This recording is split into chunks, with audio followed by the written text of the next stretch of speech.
கோலி talk Kollywood news. Ghibran தான் அடுத்த AR Rahman. பட விழாவில புகழ்ந்த பிரபலங்கள். களவாணி படத்தை இயக்குனர் சர்குணத்தோட 2வது படம் வாகை சூடவா. தேசிய விருது வாங்கின இந்த படத்துக்கு இசையமைச்சிருந்தவர் ஜிப்ரான். அந்த படத்தோட பாடல்கள் வித்தியாசமா இருந்ததுனால அதை அடுத்து தான் இயக்கி நடிச்சிருக்கோம் விஸ்வரூபம் 2 படத்துக்கு கமிட் பண்ணினாரு கமல். அந்த படத்துல அவரோட இசைப்பணி திருப்தியை கொடுக்கவே இப்போ தான் நடிச்சிட்டு வரும் உத்தம வில்லன் படத்துக்கும் ஜிப்ரானையே ஒப்பந்தம் செஞ்சுட்டாரு. இந்த நிலையில ஆர்யா தயாரிச்சிருக்கோம் அமரகாவியம் படத்துக்கும் ஜிப்ரான் தான் இசையமைச்சிருக்காரு.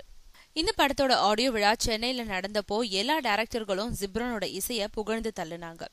அதுலயும் கமல் சார் தன்னோட ஒரு படத்துக்கு இசையமைக்க அழைக்கிறதே பெரிய விஷயம். அப்படி இருக்க 2வது படத்துக்கும் உடனடியா கமிட் பண்ணியிருக்காருன்னா கோலிவுட்டோட அடுத்த ஏஆர் ரஹ்மான் ஜிப்ரான் தான் பேசினாங்க.